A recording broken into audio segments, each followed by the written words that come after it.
All right, good afternoon, class. I thought I'd give a brief little lecture video over week two, just to see where everybody is at as it relates to the peer review, to show you how to go about doing that and look at some of the materials that basically in the week two folder. So I hope everybody had a good first week. I still have a couple quizzes left that I have to grade from the Wolf. I hope to get those graded, if not today, definitely by the end of the week.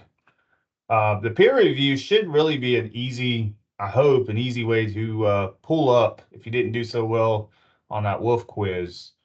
Um, the peer review should be an easy way to increase your grade because really the way I'm grading that is you do have certain criterias based on the assignment sheet. And we'll talk a little bit about that here momentarily. But really what I'm looking for is, did you upload your draft? And did you participate? Basically, did you answer the questions that you needed to answer? Because again, that's why I say in the email that you should probably read the directions throughout that assignment sheet, because I'm really only wanting you to pick 3 of the strengths and 3 of the weaknesses, and there's a couple other things other than that you'd have to answer. But it really shouldn't take you a whole lot of time, I hope, depending on how long your peer's essay is. And this one really needed only to be about 2 to 3 pages. So you need to pick, after uploading your essay, you need to find a peer's essay to download and read. Like I said in the instructions, you probably want to read it twice or more if possible. But definitely, I would say give it 2 reads. Read one just to get a sort of overview of what you're reading, and then come back for that second read and really start focusing in on some of the strengths and weaknesses and some of the questions that the assignment sheet wants you to focus on. Today, we're going to look at strong theses versus weak thesis statements. Again, you want to have every essay that you write, whether it's in this class or another class, your thesis that you should have a thesis statement. And it should be a solid, strong thesis statement. It should be one complete sentence. It's basically going to act sort of as your blueprint for the entire essay, what you're planning on talking about for like the big main idea of your essay. If you don't have a thesis statement, and that usually comes with the very last sentence of your introduction paragraph, then it's just like a car that runs out of fuel. Once you run out of fuel, you're stuck. Same deal with the thesis statement. The thesis statement is going to act as fuel for your ideas through the rest of your paper. So if you don't really have a good thesis statement, your paper is going to be stuck probably before you even get to page 2. So when you read your paper and when you read your peer's paper, you want to make sure that that last sentence of that introduction is a really strong thesis statement. And again, we're going to talk a little bit more about what thesis statements are. I gave you some information in the week 2 folder. There's stuff in your book. We're just going to sort of do an overview because you got the page numbers and stuff that you can, follow up if you need additional help with that. The other thing is that with each one of your paragraphs, your body paragraphs, your first sentence of those body paragraphs should be a topic sentence. And basically a topic sentence is sort of like a mini thesis. It's going to somehow really tie back to your overall thesis statement. But the topic sentence of each paragraph is going to sort of detail what's going to happen in that paragraph. So really you want to have one topic per paragraph. You don't want to overload, you don't want to give me 4 or 5 main issues in a topic sentence, because then your paragraph is going to be really long and you don't want that to happen. So if you look, we're basically over in the week 2 folder in your Blackboard. And if you click there, of course, you have the 2 aspects folders, composition and rhetoric, rhetorical modes of writing. We're finishing up basically the narration aspect, which the final draft is going to be due this Sunday by 11:59. And next week, week 3, we will start talking about essay 2, which would be a descriptive essay. So if you click here, obviously, thesis statements, methods of organizing your writing. We'll look at that here momentarily. Sentence writing and syntax, subject-verb agreement. These page numbers reflect what you need to follow up on if you need additional information about in your e-text. And if you go back to, the beginning of the lesson page, there's a textbook. There's a link to textbooks, and you can find your e-text there, like I showed you in the previous video last week. So get us started, and we're going to back out here just so I can show you. Here, you might want to review this. I will show you here momentarily. We may just go ahead and view this together if you haven't. There's a certain way that you want to set up your drafts and that you want to set up your essays as it relates to the final draft. There's a certain format we use. We use the MLA 9 edition. You want to make sure that your drafts and your final drafts are set up that way. This is the information about your peer review. It is kind of lengthy. Some of you might look at this and say, wow, do I really have to have 500 to 700 words with this? Not necessarily. I'm looking more for substance, more so than length. So if your substance is good, meaning because if you look here, it's wanting you to, after you read your partner's paper at least twice, you want to begin with a summary of the essay. What is the main story or message? Highlight the central theme or conflict, aka the thesis statement. So you want to give, a couple sentences about the introduction. What did you learn? Is there a thesis statement? Is there any kind of central theme or conflict going on based on your reading from that first paragraph? Now the strengths. This is what you're going to be looking at overall when you get into the body paragraphs and stuff. As I say here, you want to pick or identify at least three strengths of the essay. So engagement, does the essay captivate the reader's interest? How? So you don't want to just give your peer yes or no or maybe answers.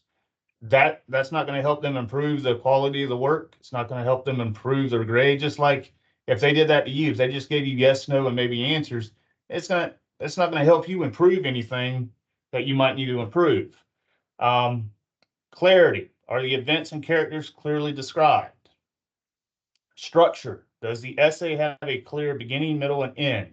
Is the pacing effective? Again, this only needs to be the 2 to 3 pages. Does the writer pace themselves from the beginning, middle, and end? Does it seem rushed in some places? Does it drag on in others? Descriptive language. Again, we haven't really talked a lot about descriptive writing because that's going to become more of an issue next week, really the next 2.5 weeks. But usually when you think of narrative and descriptive, they usually go hand in hand. So does your peer use some vivid descriptions that help you visualize the story? So again, when you're reading your peer's 2 to 3 page essay, are you creating like a little mini movie in your head? Because that's what I'm going to be doing when I read yours for a grade. Does it make sense? Does it follow a beginning, middle, and end? Does it have that structure? Does it go from point A to point B? Can I, picture the characters in my head, possibly given the dialogue, if there's dialogue in your essay? Am I like the fly on the wall? Can I see and kind of sense everything that's going around in that particular setting or scene of that particular room? Emotional impact. Does the essay evoke emotions? Again, how?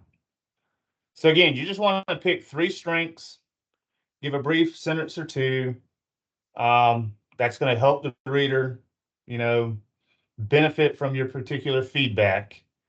And then you're going to you're going to identify 3 areas that the writer can improve. So thesis and theme. Is the main message or theme clear and well developed? Character development.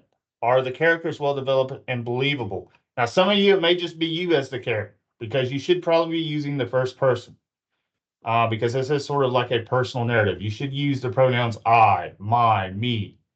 If you do have additional characters, how well developed are they? Do they actually help your story overall, meaning that do they help you move your story in a comfortable pace from page 1 to page 2 to page 3?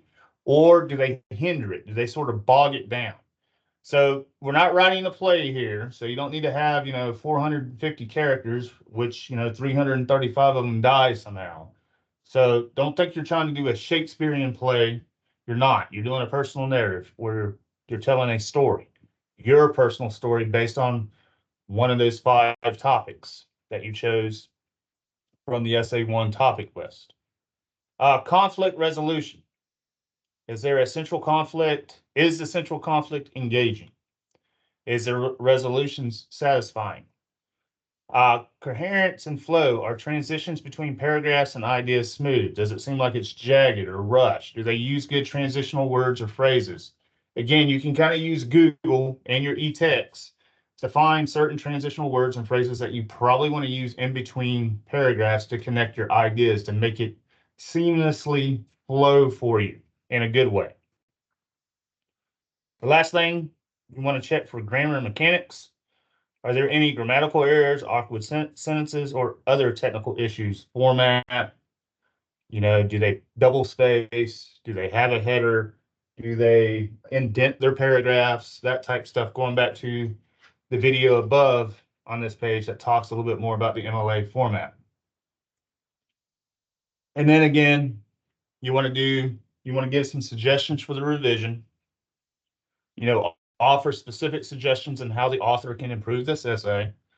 This might include reworking certain sections, adding more detail, refining the dialogue if you do include dialogue. If you do have some dialogue, again, you have the option to send me a rough draft as well as tutor.com a rough draft if you want. Again, it's optional. The benefit of that is you would have at least 3 people looking at your paper, 1 being your peer, 2 being me, and 3 being tutor.com. So what somebody doesn't catch, the other hopefully will. And if you are adding dialogue between characters, there is a certain way that you have to style that. So you may need some guidance on that to sort of keep that in mind. I would need to see drafts way before Sunday because that's when the final one is due. So I'd say the earlier you can give me a draft, the better. And I will try to give you back, constructive feedback as quickly as I can to help you improve your overall grade on that particular final draft. And then the other thing, talk about the conclusion. Summarize your overall impression of the essay, highlight its potential, encourage the author with positive remarks about their storytelling abilities. So you don't necessarily need to be nasty and mean with these. I mean, be constructive. You can agree to disagree, but do so in a respectful way. So please keep that in mind because you don't want anybody to come back and be disrespectful on your writing either. So just be mindful of that as you work through these peer reviews. You want to use clear professional tone and format. And again, after you answer these questions, you want to upload your feedback back to that particular peer's paper on the discussion board so they can review it. What's going to happen, because this thing is due on Thursday, initially the Dropbox will close at 11:59. So on Friday, whoever didn't submit, it's going to grade it automatically as a 0. What I want to do Friday is go ahead and open up for those that did submit and have feedback. So you can take Friday, Saturday, and whatever you need on Sunday to revise based on, your feedback from your peer. If you sent me something or tutor.com, hopefully you have the feedback from us back by then. So you can go ahead and just revise everything and get everything in order.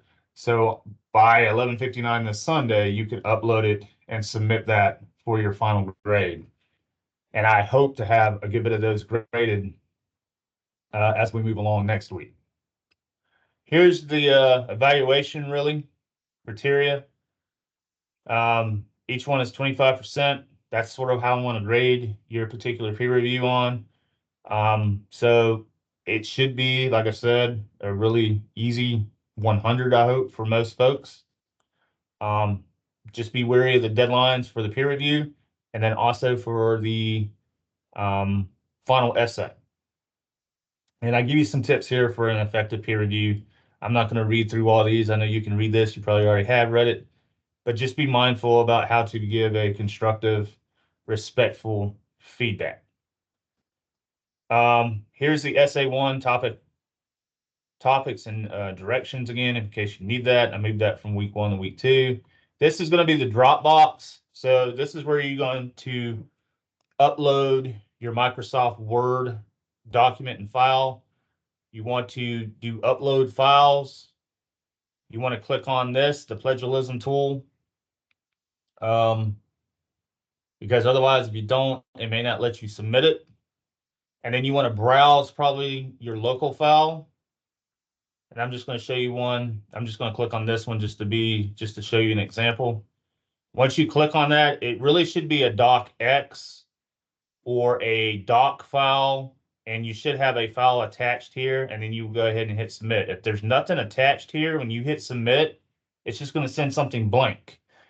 And it's going to force me to grade it as a 0 because there's nothing there to download, nothing there to read. If I can't download it, I can't read it. So if I can't read it, I can't grade it. So the grade is always going to be a 0 if that happens.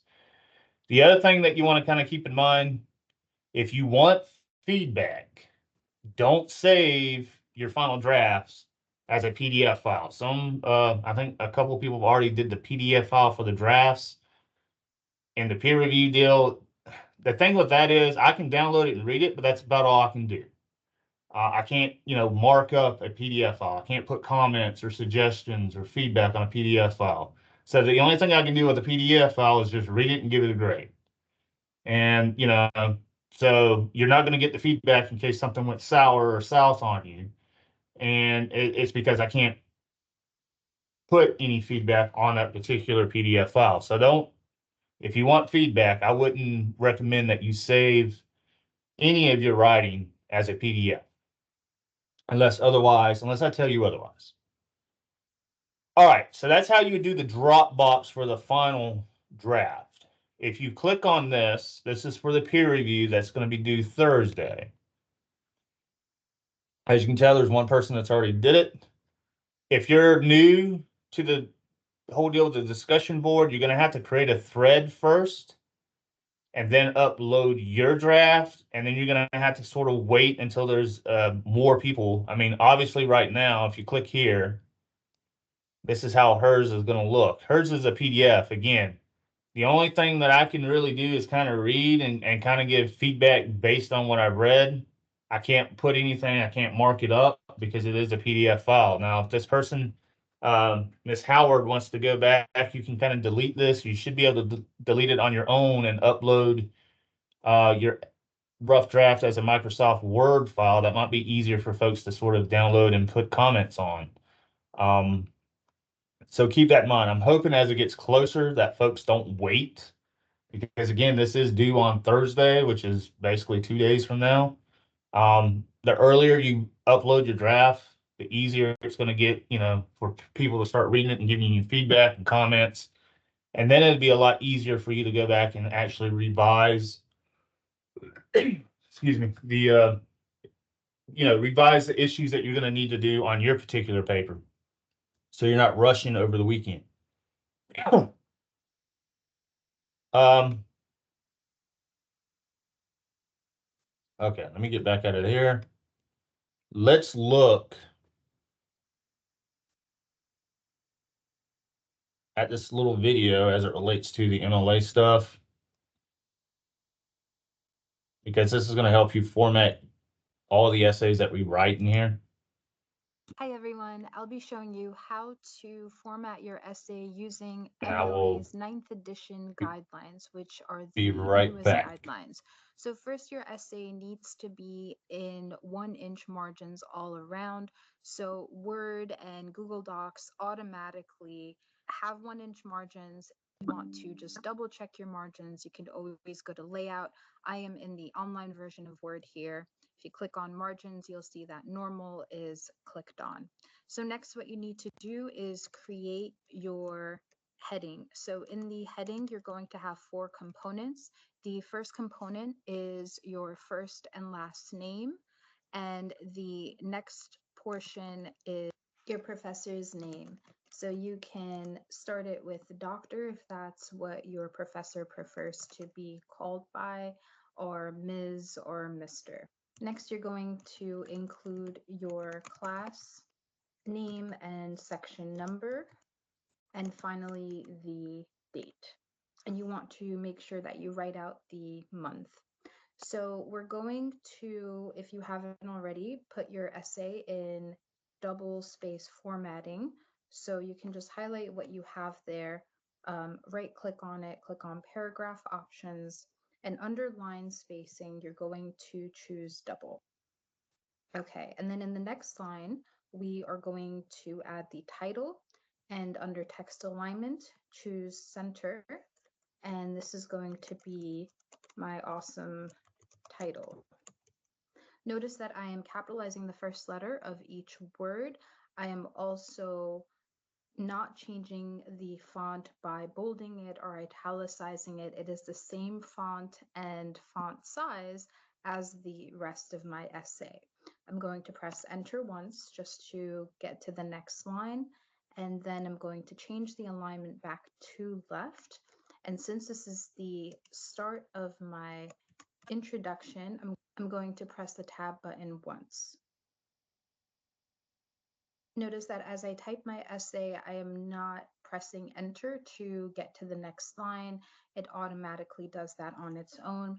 If I want to start a new paragraph, I press the enter button once and tab, and you'll see that everything remains double spaced. Next, we're going to add a header.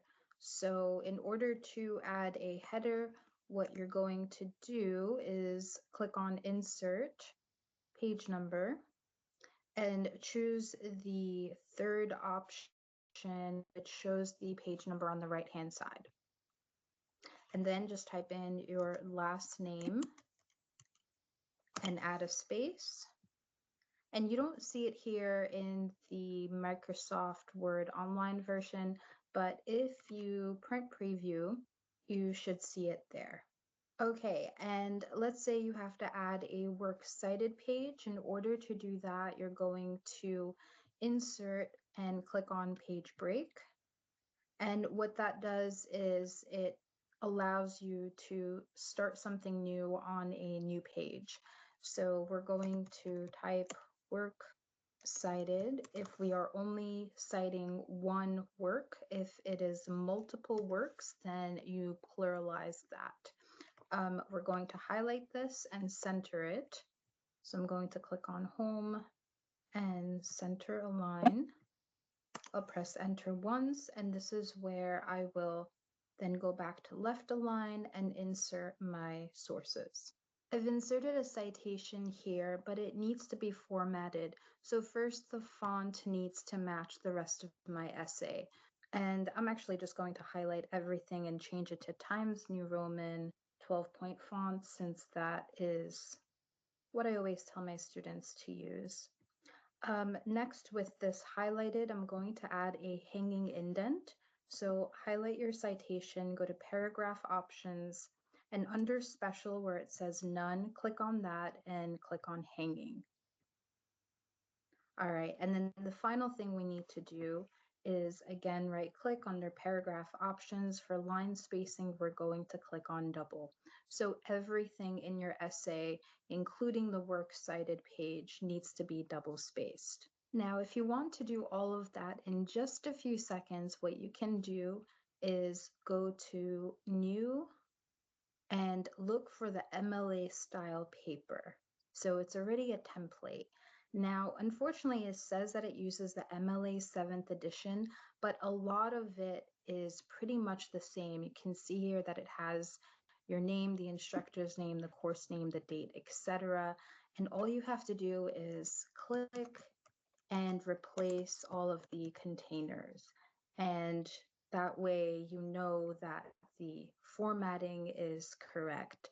And the same with the header, you can just replace your last name here and it already has the page number inserted. So when you click on a paragraph, it will delete all of this for you, but you can see that it has already indented the paragraphs, and it shows you down here how to deal with tables and charts if you are going to include that in your paper. What I don't like about this template, and you should be wary of, is that it does not include a page break for the works cited. It also does not center works cited. So be aware that you can save some time by working with the template, but you do need to make those additional changes. All right, so that's pretty much the works cited. How to do the works cited page, which you're going to really need to know how to do that when we get into the research aspect of the course. But what I was really wanting you to pay attention to was how to find the template for the MLA 9 edition essay and how to set it up in that correct format, because that's the format that we're going to use for the remainder of the semester. Um, let's look a little bit at thesis statements. Again, if you do the readings for this week, you can get additional information from that. But basically, a strong thesis statement is usually a single sentence, has a subject, verb, and a complete thought.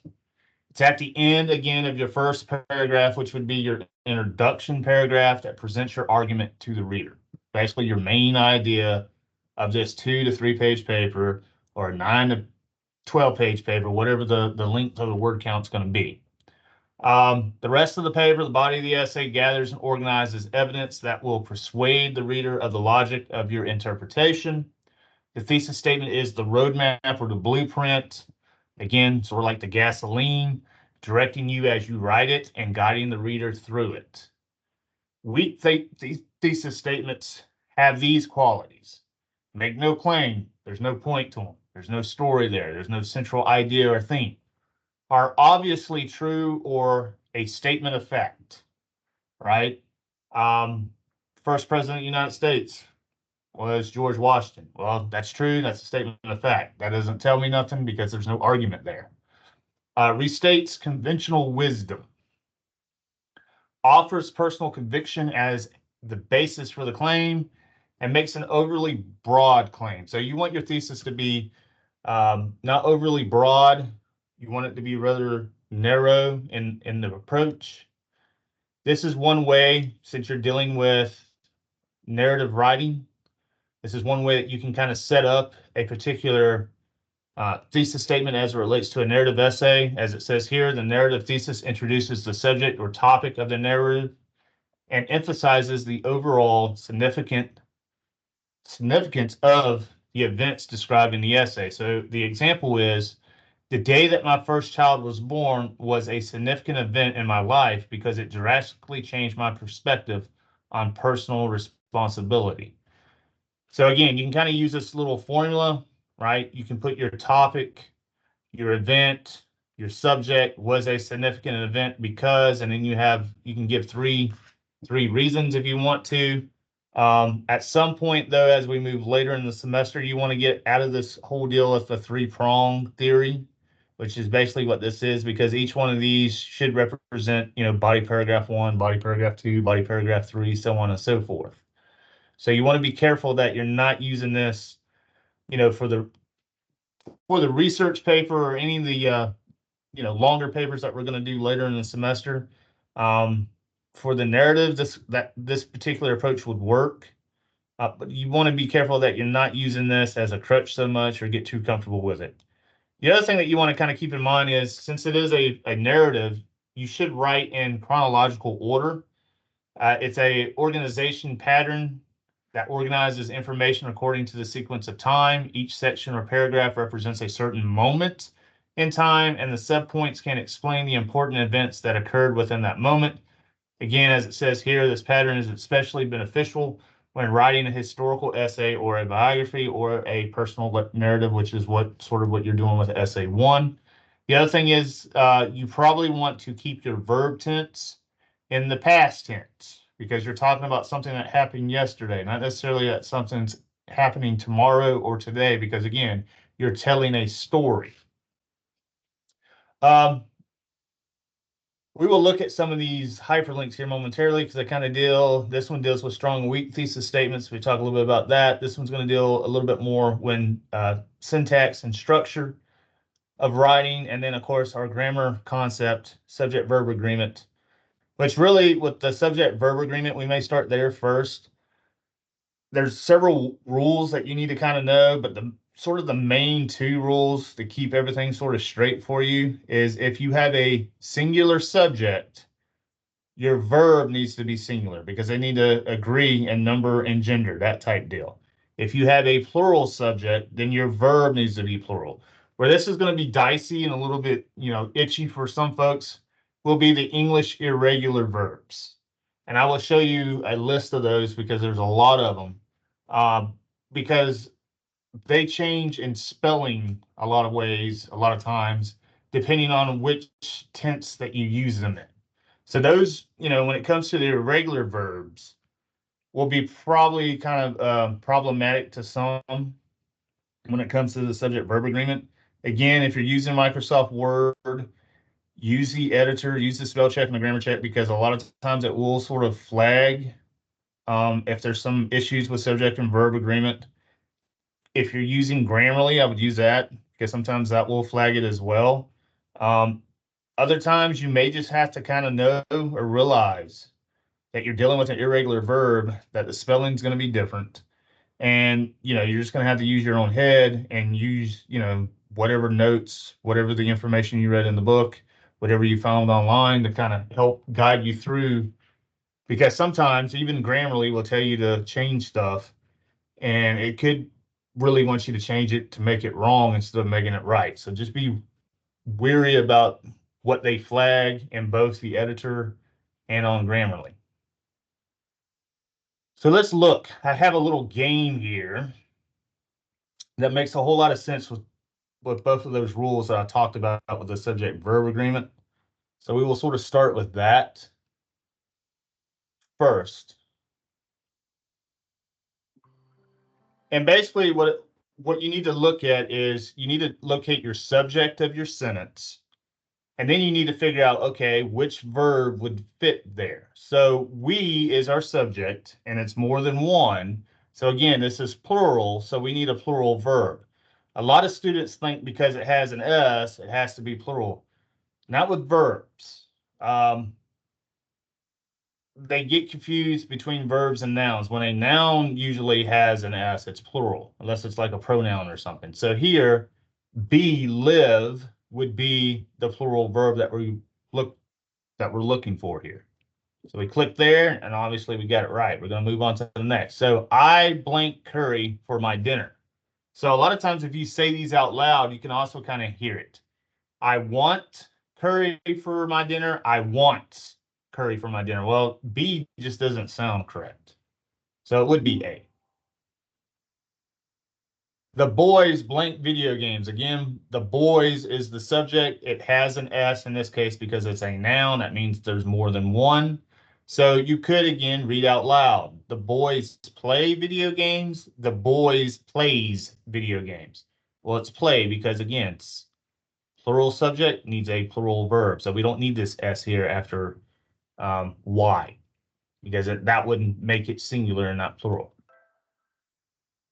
The plates on the table, the plates are on the table. Again, plates, more than one, it's plural, are in this case. This is one of those irregular verbs I was talking about. Comes from the verb to be. Are would be the one that you would need. Sally own a greyhound. Sally owns a greyhound. Again, Sally singular.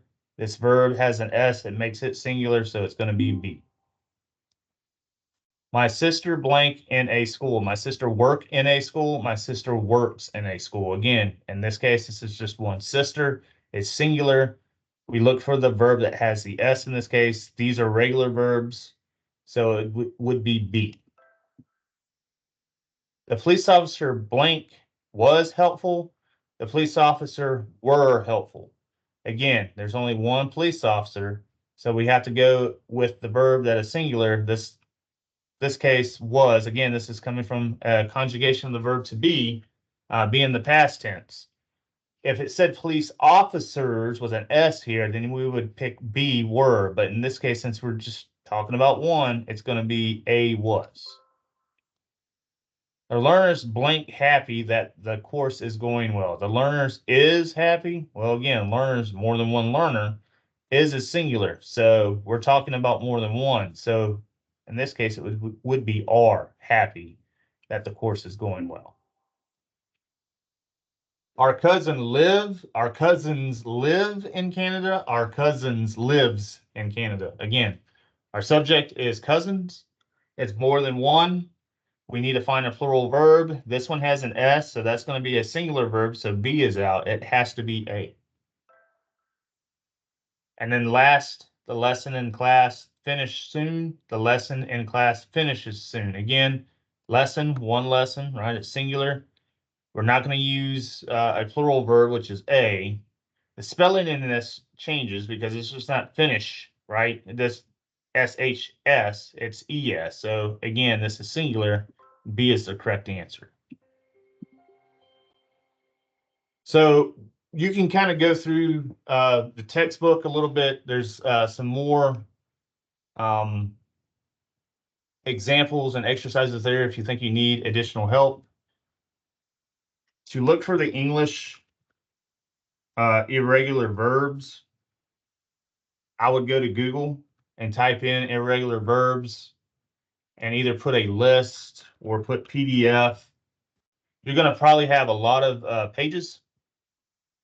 This one's in alphabetical order. It goes from the simple present, present participle, simple past, past participle, and as you can tell, some of them do change in spelling depending on their tense. This is some of the most common words. Obviously, there's nearly 200 verbs here. Do you need to remember all of these? Probably not. I mean, there's a book if you go to Barnes and Noble or Books a Million. They used to have one called the 500 most common irregular English verbs. You're probably never going to need to know all of these or use all of these, but it's something good to kind of keep in mind that you might want to print out just in case you do write some of these in your essays and you need to know the difference between the simple present and the past participle, especially when it comes to not only spelling them, because if you look here at ring, it changes the spelling. And as it relates to the subject verb agreement, I'm looking to see, I think they probably would have to be, yeah, right here, be, being, was, were, been, and of course you have is and am. This is just one list, one page. You might want to, skim through some of the pages that come up on Google to see which ones would be most useful for you. Because some of them are better than others. Here's another one. This is one, but it's really kind of a small list. But just be mindful of that because you don't want to get caught off guard when it comes to the subject verb agreement stuff. Let's look at some of these weak and strong thesis statements. Again, we have a little drop and drag. I'm not going to probably do all of these just for the sake of time. But I want to show you sort of the difference between a strong and a weak thesis statement. And I know you might not be able to see all these, but I'll see if I can blow them up here. It says everyone should exercise. Well, going back to what a weak versus strong thesis statement is, this is sort of like a conventional wisdom type deal. Everyone should exercise. There's a lot of reasons why we can or we don't. Could be time, could be, financially, you don't have the equipment or you don't have membership for a gym. It could be that you work a lot of hours. It could be the gym maybe is not open when you're open. It could be that the weather is too hot or too cold, whatever the case may be. But this is not really a strong thesis statement because everybody kind of knows that we probably need to exercise to keep our body healthy, to keep our mind healthy, that type deal. So this would be more or less a weak thesis statement.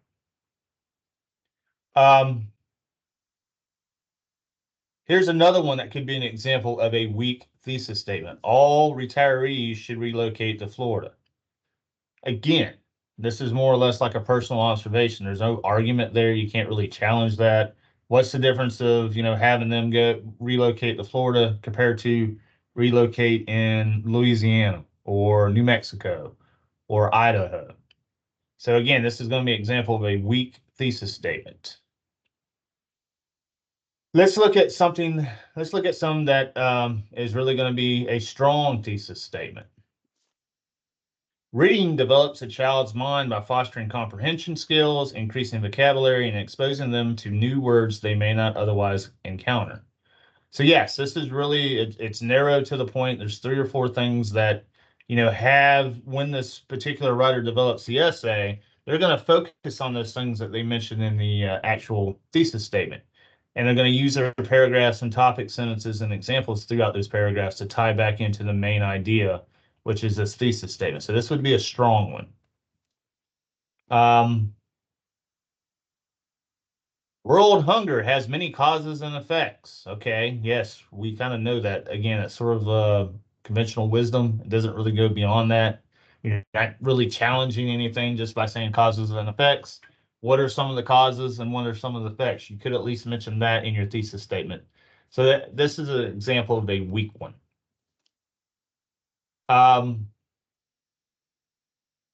Reading can develop a child's analytical mind. Well, that's true, but remember, going back to that statement here a while ago, that was a little bit more, it had, more substance. There was a little bit more meat on that bone.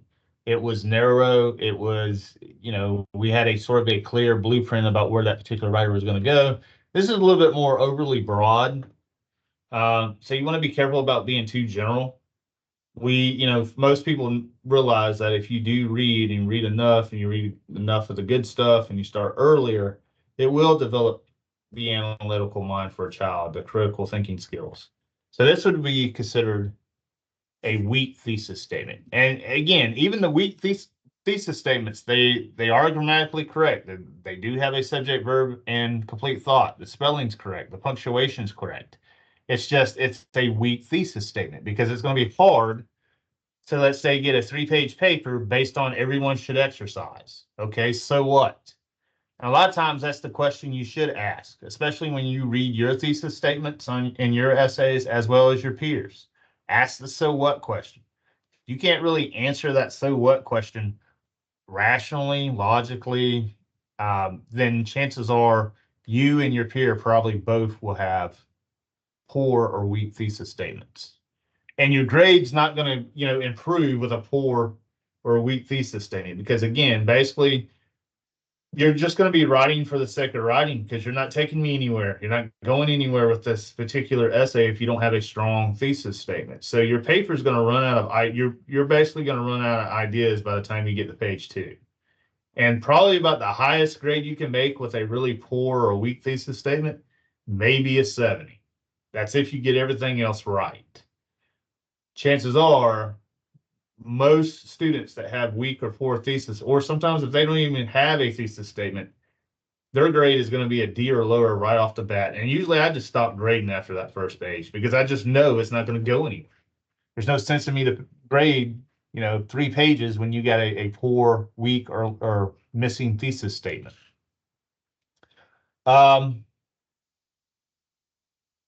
So if you look like here's another one. This one would be a really good strong one because it refers back to all retirees should relocate to Florida. This one, it says retirees should relocate to Florida, where 75% of Americans choose to settle because you will afford yourself the opportunity to develop a wide array of friendships. So this would be strong. And as you can tell, I'm so good. Thanks, everybody. All right. All right. Thank you.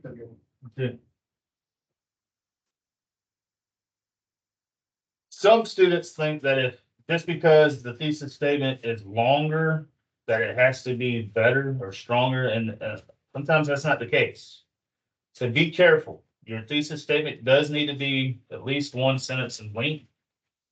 You could have a shorter sentence and still be a strong or solid thesis statement. So again, if you want additional information or practice, I would definitely look in those page numbers. in your e-text for that. You can check, YouTube. You can look in Google. It will all steer you into the right direction here. Let me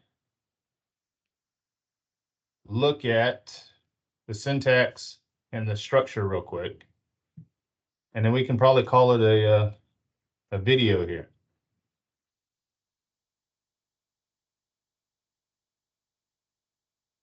One second. Pull this up.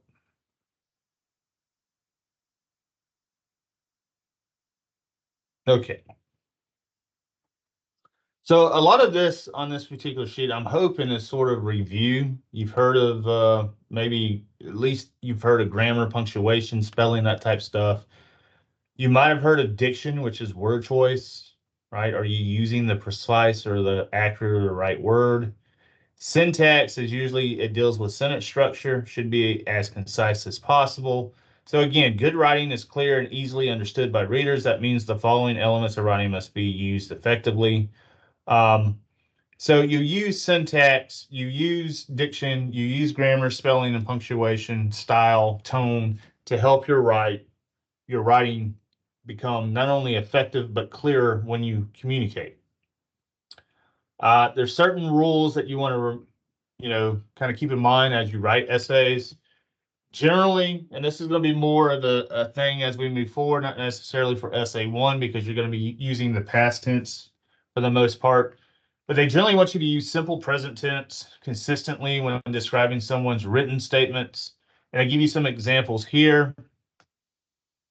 Research papers, they say research papers are usually written in past tense, but also, if you're talking about literature or film, they're going to be written in what they consider literary or historical present tense.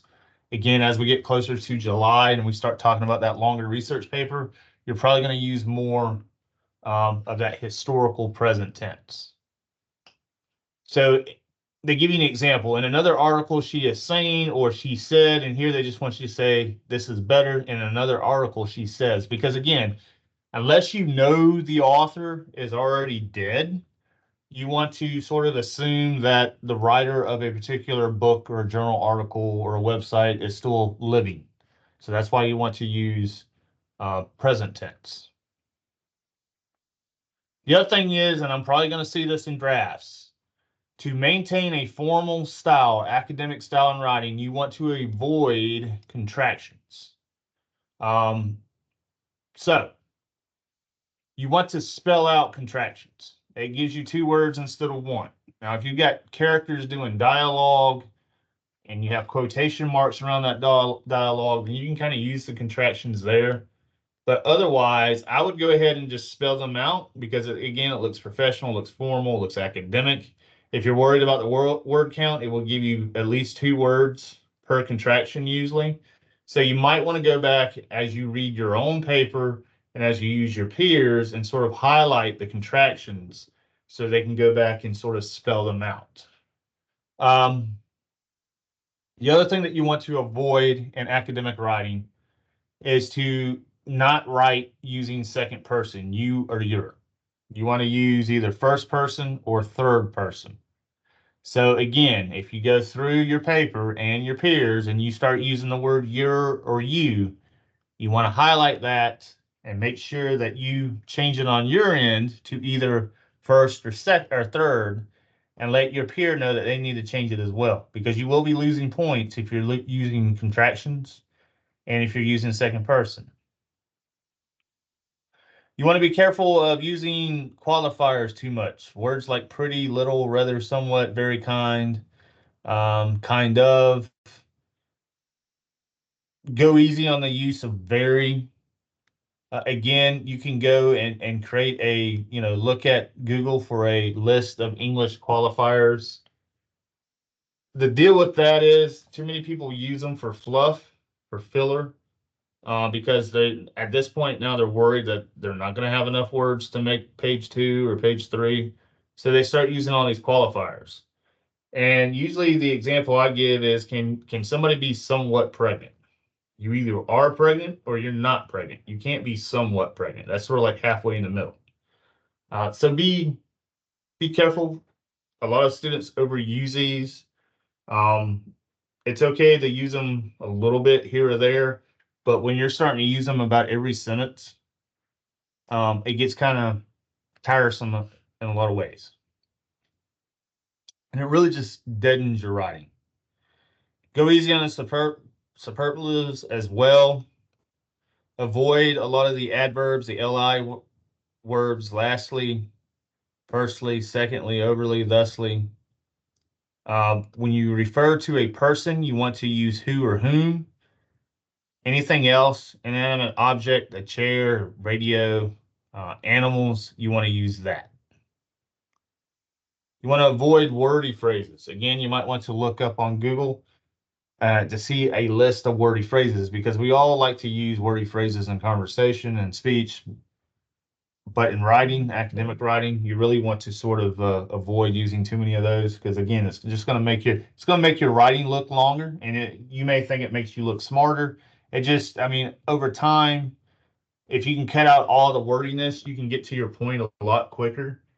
And again, it makes the reading a lot easier. It makes the reading faster. It usually makes the grade better. Just like the wordiness, you want to avoid cliches. Um, it's raining cats and dogs. That's a cliche. Early bird gets the worm. That's a cliche. They fight like cats and dogs. At the end of the day, at this point in time, in conclusion, now they're all cliches. You can kind of thank Shakespeare to for you know honing or inventing a lot of these. You want to avoid the adverb hopefully. You want to sort of interchange that and use I hope that, because as it says here, usually when you use hopefully at the beginning of the sentence, you always sort of use it incorrectly.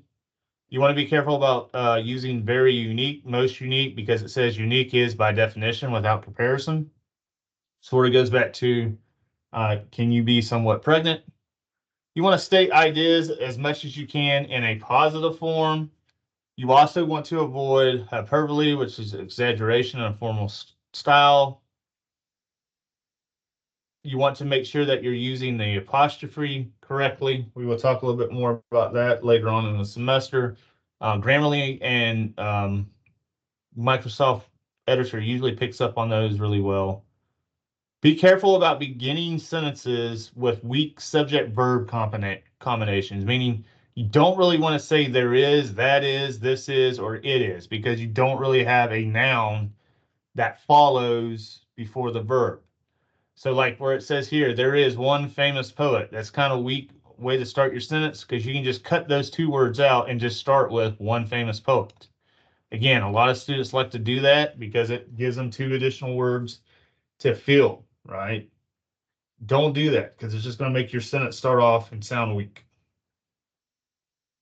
And at the end of the day, you want to go ahead and omit any kind of needless words. If it's not going to help you, get the better grade or the quality of work that you're striving for, why put it in the essay? It's just a waste of time. It's a waste of time for you to type it. It's going to be a waste of time for me to read it. Um, Otherwise, we didn't really get to this. I can pull some stuff up about it. There's whites once more to the lake. As I know we're running kind of short and I don't want to make this video any longer than it needs to be.